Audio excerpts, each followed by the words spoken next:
Boa noite, pessoal. 18 horas. Hoje nós temos uma live. Hoje o modelo é um pouco diferente. Hoje nós temos como convidada uma estudante de direito, a querida Graciela. Graciela está aqui hoje, vai estar aqui com a live como representante dos estudantes de direito, representante daqueles que estão começando a preparação para o exame de ordem. E Graciela vai fazer aqui perguntas para nós, para tratarmos desse assunto de exame de ordem, qual é as dificuldades. E a dúvida da Graciela, com certeza, pode ser uma dúvida sua também, para te ajudar. E fica à vontade para fazer perguntas aí, qualquer dúvida que você tiver, fica à vontade, que hoje nós estamos aqui para isso, para te responder. Vou convidar aqui a Graciela para que ela possa entrar. E nós começamos hoje aqui mais como um bate-papo mesmo, para conversar sobre esse assunto que a gente tem tanto interesse e que queremos sanar as dúvidas da melhor forma possível. Graciela está tendo um probleminha para entrar aqui. Ao vivo é sempre assim, né, pessoal? Não é tudo rápido, mas vai dar certo sim. Já enviei o convite aqui. Conseguiu. Oi. Tudo bem? Tudo, e você? Como que você tá? Tudo jóia, graças a Deus. E aí, como que tá os estudos nessa quinta-feira? Pois é, acabou as provas semana passada, agora tá dando uma tranquilizada, assim. Uma aliviada. Você tá em qual semestre? Eu tô no terceiro ano, sexto semestre, que na minha faculdade é por ano, sabe? Eu tô no terceiro ano. Sim, terceiro ano, sexto semestre, né? Para quem é semestre. Isso. E se apresenta um pouquinho aí para o pessoal que está nos acompanhando aí. Quem estiver entrando, pessoal, poder falar aí qual é a sua cidade, para a gente se conhecer melhor.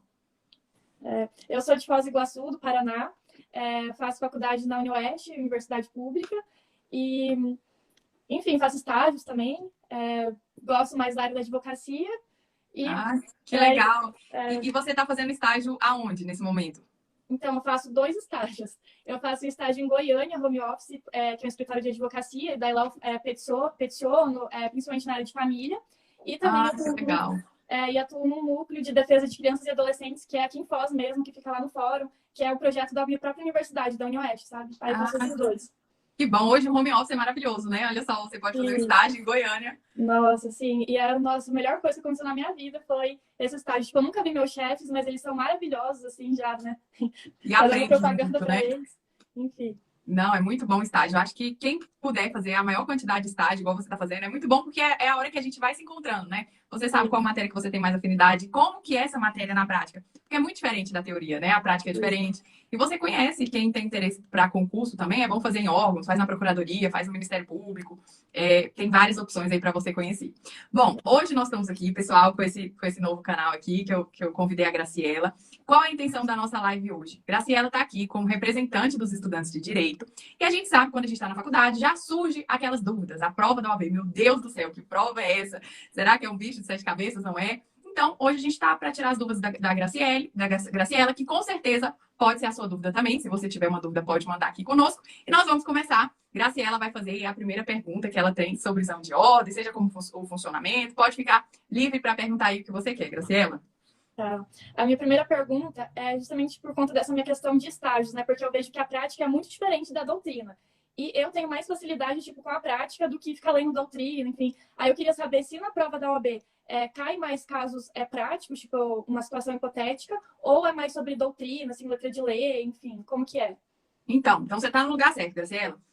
Eu até indico, porque aqui a gente está falando, eu acho que o estudo para o exame de ordem ele tem que ser estratégico.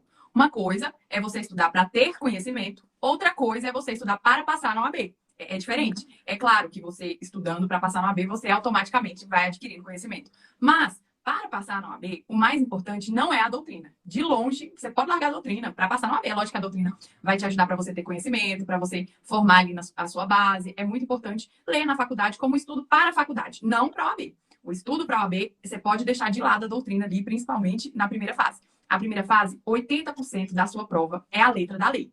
É o seu vade-mecum. Seu vade-mecum, ele é muito importante. Eu acho que ele é seu melhor amigo, é o seu vade-mecum. Junto das questões. Por quê? Quando você vai fazer questões, você nada mais, nada menos está entendendo como que aquele assunto é cobrado na prova. Então, o indicado é fazer questões da banca FGV, né? A nossa banca que prepara o exame de ordem é a FGV, Fundação Getúlio Vargas. E a FGV, igual você perguntou, ela faz ali um caso prático. Então, ela quer saber se o advogado, se o estudante de direito está pronto para ser um advogado. E como que ela faz? Ela te dá um enunciado grande, é grande. Você tem que ter paciência para ler, porque é um enunciado grande. Ela te dá um enunciado grande e te conta um casinho ali, ó. Seu cliente está com esse problema, aconteceu isso e isso. Você, como advogado, como que você resolveria esse problema do seu cliente? Aí te dá as alternativas. Letra A, B, C e D. São A, B, C e D, 4 para você escolher. Nessas alternativas, que é a sua resposta, 80% da sua resposta vai ser a lei, o vadimeco. Não vai ser doutrina, não vai ser jurisprudência, não vai ser nada disso. Então, a gente sabe que na UAB a gente precisa acertar 50% da prova. 40 de 80 questões. Então, se você tem a letra de lei ali afiado, tranquilo, você vai longe, não precisa saber nada de doutrina. Só que a leitura da letra de lei não é fácil. O que você acha? Conta um pouquinho aí. Como que é a sua leitura com a letra de lei? Como se você lidar com isso? Eu vejo isso muito nas provas da faculdade, que a gente, por exemplo, processo civil, né? A gente vê na prática muito tranquilo. E lê lá e fala, nossa, já entendi o que é isso. Mas aí chega lá na prova, a professora cobra algo lá e, tipo, tá no vadimeco, e só basta a gente saber interpretar, né? Então, isso, assim, realmente é algo que precisa ter um pouco de atenção. Não ficar achando, é tão fácil, assim, que não é, né? Tem que ter, eu vejo que precisa ter uma atençãozinha, assim, pra poder interpretar certinho e tudo o que quer dizer, né? Entendi. Então, você fala assim, às vezes até você tá lendo a lei, tá lendo o vadimeco certinho, mas na hora de interpretar aquele enunciado, você não sabe qual é o artigo que tá tratando, é isso? Sim. Sabe o que é isso? O que você pode fazer para melhorar? Além de ler mais vezes, você precisa aumentar a quantidade de questões que você faz. Tá faltando aí prática, resolver, ter a malícia do enunciado. Por que malícia do enunciado? A gente tem um modo de fazer prova. Todo enunciado, ele tem palavra-chave. O que é palavra-chave? Quando você acostuma a fazer prova, a ler o enunciado, a grifar, porque como são enunciados grandes, você tem que ir grifando aquela palavra-chave. Geralmente, é a palavra lá do seu artigo que vai estar lá associando. Então, é conseguir associar o enunciado com aquele artigo. Hoje mesmo aqui nos stories, eu coloquei explicando sobre condição suspensiva e resolutiva e a diferença, e expliquei como que essas palavras-chave vai cair no enunciado. É mais ou menos aquilo ali, por exemplo, condição suspensiva. É um evento futuro incerto que subordina o efeito à eficácia do negócio jurídico. Aí, quando eu ver lá na prova, opa, é evento futuro, aconteceu no futuro, é incerto. Ah, opa, tem que associar aqui a condição suspensiva. Então, é você conseguir associar aquele enunciado com a questão. E isso você só consegue com a prática. É você lendo, dedicando um tempo para ler e fazer questão. E o bom de fazer questão, ela te ajuda, assim, em vários aspectos. Primeiro, você vai estar aprendendo a ler o enunciado, a interpretar aquilo. Segundo, quando você errar, você vai ler o comentário. Então, você vai estar lendo a lei no mesmo momento que você está fazendo a questão. Você vai estar lendo a lei, porque você vai ler o comentário. Então, é muito bom fazer questão. Quanto mais questões você faz, mais você consegue interpretar esse enunciado e entender aquilo que está falando, sabe? No início é chato, no início é difícil, é muito grande o enunciado, dá dor de cabeça, a gente cansa. Mas eu acho que se a pessoa colocar uma constância ali, vou começar agora. Comece com uma por dia, mas todos os dias, de segunda a sexta. Tô confortável com uma por dia? Vou colocar 2 por dia. Quando vai ver, eu já tô fazendo um monte e tô tirando de letra. Acho que é mais ou menos por aí. Porque às vezes a gente lê, né, a lei e fala, nossa, entendi tudo. Daí vai fazer questão e não acha, né? Não acerta. É normal isso acontecer. Acontece com todo mundo. Às vezes a gente tá nessa fase do início, do estudo, ainda na faculdade. A gente pensa assim, gente, mas eu não entendi nada. Eu acabei de estudar e tô errando isso aqui, eu sou bobo, o que tá acontecendo comigo? Não, você não é bobo, não tá acontecendo nada com você. Isso que tá acontecendo com você aconteceu com todo mundo. Aconteceu com quem fez um concurso para promotor e passou. Aconteceu com quem fez um concurso para procurador e passou, para juiz, que são provas difíceis, a gente sabe. Essas mesmas pessoas que você viu que foi aprovada e que você acha que é super inteligente, passou por isso que você tá passando. Mas qual a diferença entre uma e outra? Porque ela passou por isso e deu continuidade a esse estudo, que chegou uma hora que ficou fácil para ela. Quanto mais você vê, quanto mais você tá ali com aquele assunto, mais ele fica seu amigo, ele fica fácil. Então, é mais bater na tecla e não desistir. E ter confiança e saber que hoje é o dia mais difícil dos seus estudos e amanhã vai ser mais fácil. Ótima dica, verdade. É bom para familiarizar, né? E depois vai embora. Sim, depois vai embora. Outra pergunta é se existe alguma matéria que é mais predominante na primeira fase. Tipo assim, você tem que saber bastante processo civil porque isso vai cair bastante. Tipo, alguma matéria assim, que é tipo, essencial, que cai bastante. Sim, hoje nós temos a matéria que mais cai na primeira fase é ética. 8 questões. Então, 10% da sua prova, né? São 80. Ética é a que mais cai. E ética é pequeno, é uma matéria pequena, é o código de ética ali, o regulamento. Então, vale a pena o candidato focar em ética. Foca nessa matéria, mas não fica preocupada, não. Você está no 6º semestre, por quê? Como é uma matéria pequena, você não vai precisar, nossa, tem que começar agora essa matéria, estudar desde agora. Não, deixa um pouquinho mais para frente, porque a pequena você consegue pegar rápido. Mas na hora que você começar a estudar essa matéria, foca nela, porque já é 10% e você não pode errar por ser pequeno. A gente sabe que direito civil é a maior, né? Uma das maiores matérias. 2032 artigos. E olha só, direito civil tem 7 questões.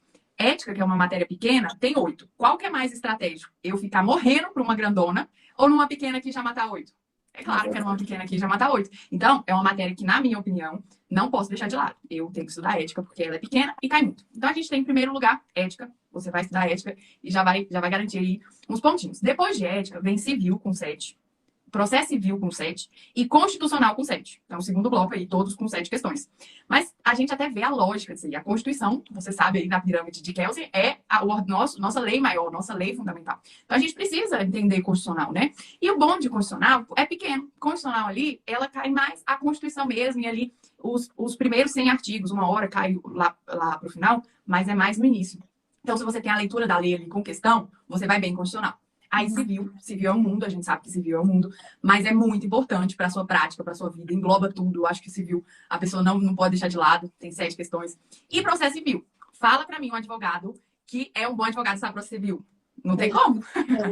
Se você quer advogado, você tem que saber processo civil, você tem que saber prazo, qual recurso você vai entrar, como é que é a contestação. Então, são realmente matérias relevantes. Não é à toa que ela tem essa quantidade de questões. Pois bem, passado o primeiro é ética, o segundo, civil, processo civil, e civil, processo civil e constitucional. E o terceiro que a gente tem, que é penal, com 6, processo penal, com 6 também, trabalho, com 6 questões, e administrativo, com 6.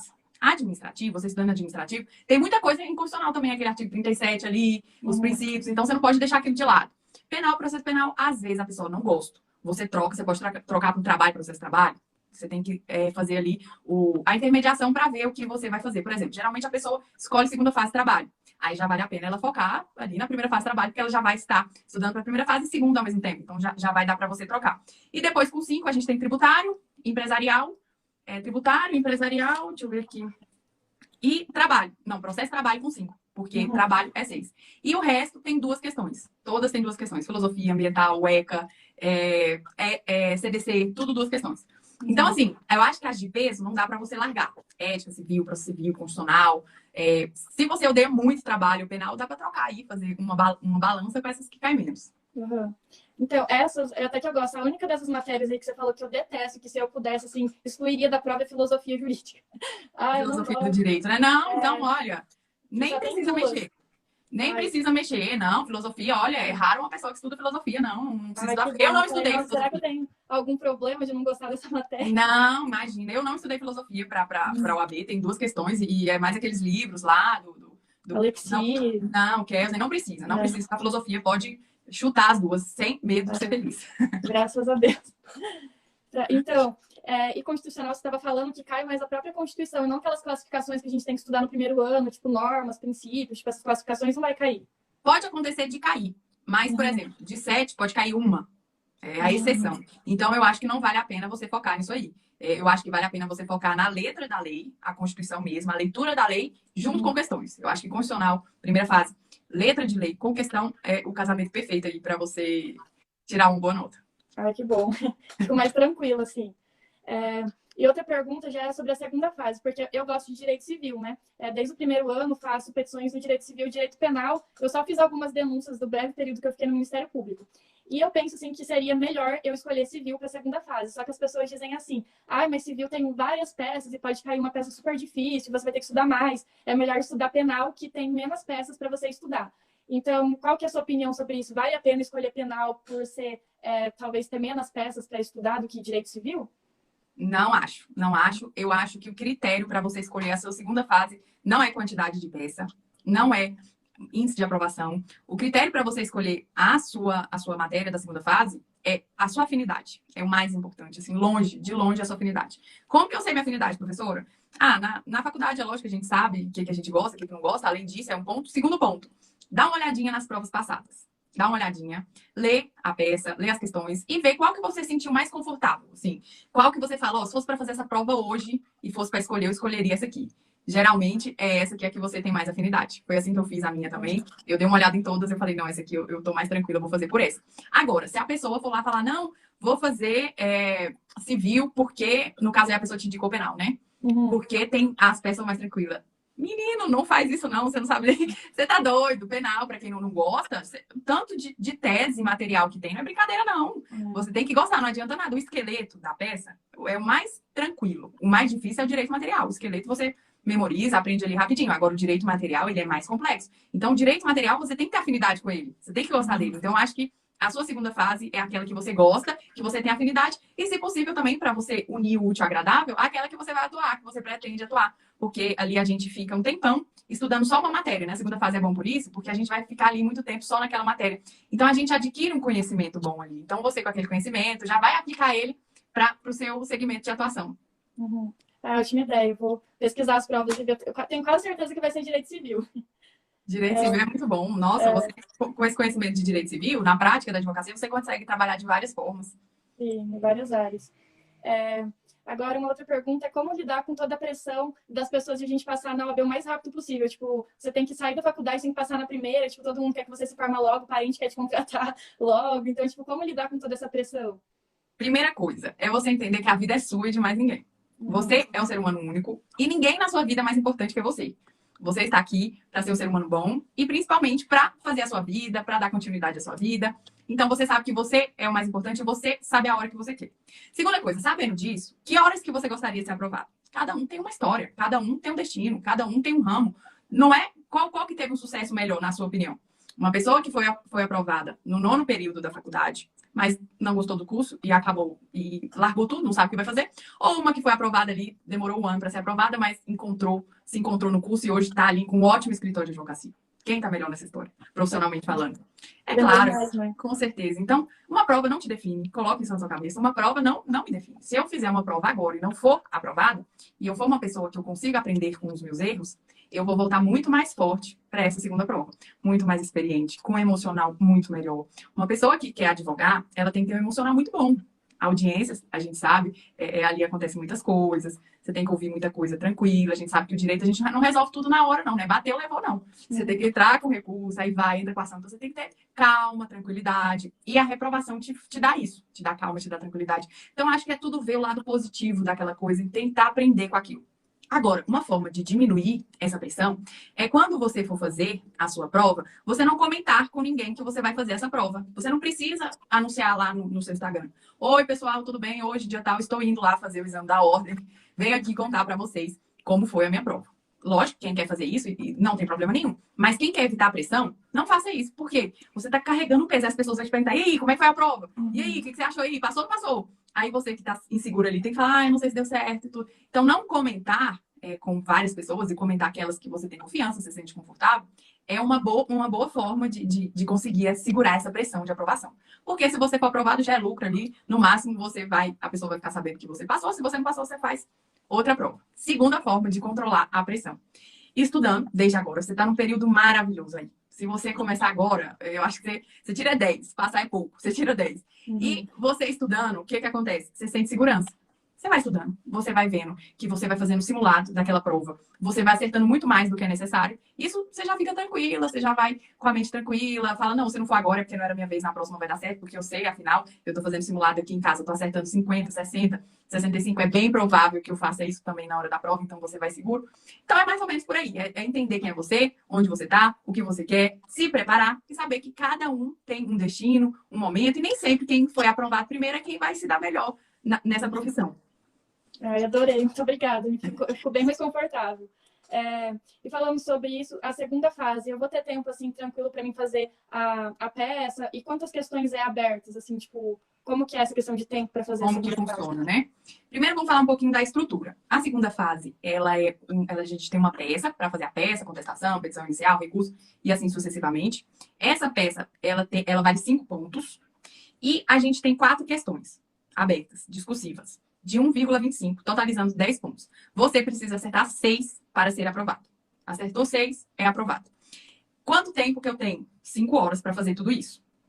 É um horário apertado. É um horário apertado. O que vai te fazer uma gestão melhor desse tempo? Primeira coisa importantíssima, manuseio do vadimécum. O que é isso, professora? Quando a gente vai fazer uma prova de segunda fase, a gente escolhe a matéria, certo? Penal, civil, e a gente compra um vadimécum só daquela matéria, por exemplo, um vadimécum só de civil. Então, lá vai estar tudo, as leis que eu preciso, todas as teses e tudo.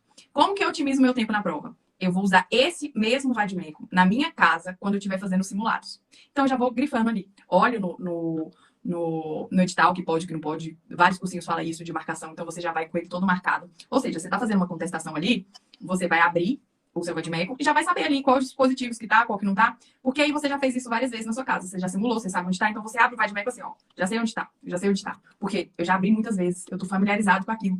Então na hora da minha prova, em vez de eu ficar igual um doido procurando, meu Deus, cadê? Onde que tá? Você já abre assim, ó, direto, porque o seu Vadmec tá marcado. Você já abriu várias vezes. Então, você tem uma otimização de tempo, assim, muito boa quando você consegue abrir o seu Vadmec rápido. Primeira coisa. Segunda coisa, não existe fazer rascunho na prova da OAB, segunda fase. Pelo amor de Deus, não faça isso. Você não vai fazer o rascunho, você ganha, você recebe lá no dia da prova uma prova definitiva, que é a que você vai entregar para o examinador e que eles vão corrigir, para o fiscal lá, eles vão corrigir essa prova, a sua definitiva, que você tem que fazer toda realmente, que é essa que vai ser corrigida, e você recebe o rascunho com a quantidade igualzinho, como se fosse a definitiva, só que escrito rascunho. Esse rascunho, ele não se presta para você fazer a prova inteira e depois passar limpo no definitivo. Não se presta para isso, a não ser que você é um robô, levou um robô e aí ele escreveu para você lá.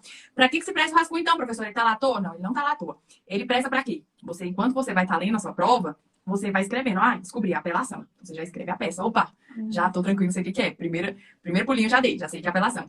Vou escrevendo ali as teses que eu não posso esquecer, os artigos que eu não posso esquecer de mencionar. Então, é um esqueleto, é um esboço do que eu vou colocar lá. Endereçamento, tudo de mais importante que eu preciso para colocar na segunda fase vai estar no meu rascunho. Eu não vou fazer a prova. Com isso, você já otimiza um tempo, assim, é maravilhoso. E muito, muito, muito treino em casa. Muito treino em casa. As provas se repetem, as teses se repetem. Aconteceu na minha. Eu fiz tantas peças de segunda fase, tantas peças em casa, que aconteceu de cair na prova a que eu já tinha feito na minha casa.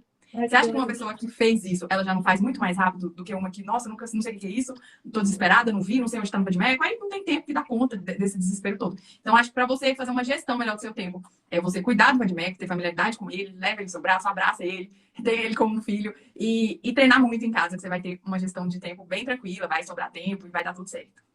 Ah, que bom. Vou fazer isso, porque eu não tenho ainda familiaridade com o Vadmec, eu pesquiso tudo na internet ali rapidinho. Não, já costuma com o Vadmec. O Vadmec, ele... Até se você tiver uma noção aí de qual matéria você quer, você já pode comprar esse Vadmec aí específico e tá ali com ele, ter uma familiaridade com ele. Até porque para estudo da prova, da sua faculdade, é bom você marcar o Vadmec, né? A gente não estuda aquele da primeira fase, o Vadmec normal, Saraiva, Riddle, não é esse que a gente leva, não. A gente leva um específico. Mas, para a sua prova, é bom você ter o físico, né? Porque você grifa ali, você escreve alguma coisa. Então, hoje a gente está muito acostumado com digitar, mas para termos de prova não é o melhor dos mundos, né? Vou pesquisar sobre. A última pergunta é que você falou sobre essa questão de otimização de tempo, né? Eu sou péssima com isso. Eu, na prova, com certeza, ia fazer a prova inteira no rascunho e ia querer passar de volta. E quando eu vou estudar, assim, para as provas, eu preciso fazer resumo, porque eu preciso escrever para mim gravar. Isso faz com que meu estudo demore bastante, entendeu? Enquanto outras pessoas conseguem só ler e resolver a questão rapidinho e conseguem bem. Eu já tentei fazer isso e não consigo. Eu preciso fazer resumo. Então, qual é a sua dica, assim, para mim conseguir otimizar meu tempo de estudo? Para não, você é acostumada a estudar com resumo, certo? Isso. Então, você pode mudar a forma de fazer resumo. Em vez de você fazer resumo escrevendo ali um parágrafo, um texto, você pode começar a fazer mapas mentais. Por exemplo, um mapa mental rápido, colocar sua palavra-chave, por exemplo. Você já viu aquelas fichas que o pessoal tem? Uma fichazinha? Você pode colocar aquele assunto, aí você coloca uma palavra que te lembrou. Uma palavra-chave, em vez de escrever um texto, você coloca uma palavra-chave. Você faz um mapa mental, você faz um grifo. Você já tentou estudar grifando ali, o Vadmeco? Já, mas mesmo assim eu preciso escrever. Quando tá aprendendo ali, quando tá aprendendo o assunto, você escreve. Ou depois que você já aprendeu, você continua escrevendo. Enquanto eu estou estudando, tipo, eu leio e daí eu escrevo, entendeu? Porque senão, se eu só leio, depois eu esqueço. E eu preciso, para mim gravar, eu preciso escrever. Precisa escrever. Então, você já tentou fazer aí um mapa mental? Não, nunca tentei. Nunca tentou. Então, faz assim. Começa a fazer mapa mental básico, simples. Tipo, que te remeta uma palavra-chave daquele dispositivo. Faz uma setinha ali, que te remeta alguma coisa. Porque, geralmente, quem faz resumo é pessoas visuais. Aprende vendo aquela coisa. E o mapa mental é muito bom para isso. Você até pode, na hora que você estiver grifando ali, você anota no papel a palavra que você acha que é mais importante. Aí depois você dá uma olhadinha no Vadmec, no dispositivo, e no seu resumo lá no seu caderno. Entendi. Ótima ideia. E você revisa o seu material? Como que funciona isso aí? Olha, não tenho muito costume, não. Tipo, só assim o que eu vejo na prática, né? Que eu reviso sempre. Mas agora, por exemplo, eu fiz uma prova de direito administrativo. Não trabalho com direito administrativo, não vou mais ver, entendeu? Tipo, provavelmente só daqui a um tempo. Então. Não, eu falo assim, por exemplo, você tá na faculdade, tá ali na cadeira, na sua matéria, direito administrativo. Aí você estuda aquele assunto que o professor te deu lá, por exemplo, princípios do direito administrativo, princípios fundamentais. Aí você viu essa matéria, você nunca mais revisa ela, como é que você faz? Não, depois em casa eu estudo ela, tipo, além da faculdade, né? Em casa também eu estudo, antes da prova também reviso, faço resumo, então não é só na aula, em casa também. Você faz a revisão desse assunto. Isso. Sim, porque se você fizer esses mapas mentais e aumentar a frequência da revisão, a sensação que você vai ter de que você lembrou desse assunto é muito maior. Porque essa questão de, eu não consigo, eu tenho que escrever porque eu não estou conseguindo lembrar, é porque está faltando a revisão, está faltando ler aquele conteúdo de novo, passar o olho ali naquele mapa mental, naquele grifo que você fez, dar uma diminuída aí no resumo por mapa mental que já vai te ajudar bastante. Então, eu estou pensando aqui já em ler, né? Que eu tenho os livros, leio, faço grifo, faço questão e daí coloco as palavras-chave no mapa mental, tipo, do que cai nas questões, o que tem no livro que é mais importante. Acho que seria um bom método, né? Isso, já começa. E aí, você pode até ver, com o passar do tempo, você consegue até abandonar aí esse mapa mental de tanta revisão que você teve e consegue melhorar isso, fazer mais por questões, pela leitura dos grifos também, do Vadmeco. Que bom. Tudo é uma questão de costume com aquilo, né? De a gente ver igual muito bom. Você identificou isso aí. Eu tô demorando muito tempo, o que eu posso fazer? Isso é a melhor coisa, porque às vezes a pessoa fica naquilo o resto da vida, perdendo tempo, e não sabe o que pode melhorar, o que pode otimizar. E tem muitas formas. Eu acho que o estudo é muito de autoconhecimento também, né? Sim. E aí, ficou mais alguma dúvida? Encerramos? Respondemos tudo? Acho que você me tranquilizou bastante, assim, com tudo que você falou, fico mais tranquila em relação à prova e também as dicas de estudo que você passou, né? O meu Vadmeco não é aquele compactado do Saraiva, eu já vou trocar, pegar o melhor para começar a ter mais familiaridade também. Que ótimo, maravilha, não? Fico feliz aí em poder ajudar e pode ficar tranquila, se tiver alguma dúvida pode mandar aí pelo direct, seus seguidores também, alguém tiver uma dúvida pode mandar. Estamos aqui para isso, para ajudar. Eu acho que é muito bom essa parte de poder contribuir um pouco, essa caminhada que eu já passei, é muito difícil, os estudos a gente sabe, ainda mais no início. E quando a gente escuta alguém que já passou por isso e que consegue ajudar, nem que for só uma pessoa, a gente fica muito feliz. E fico muito grata por ter aceito o convite. Me coloco à disposição aqui para o que precisar, seus colegas também. Pode falar para entrar em contato comigo, que eu estou à inteira disposição. Minha mãe está aqui. Parabéns, professora, muito obrigada. Rafaela Pacheco, ótimas dicas. Ela é minha chefe, que eu estava elogiando. Eles são maravilhosos. Ela fazia também muito inteligente. Beijo, Rafa. Muito obrigada aí pela participação. Todo mundo, uma boa noite. Obrigada por quem esteve aqui conosco e até uma próxima oportunidade. Tchau, tchau. Tchau.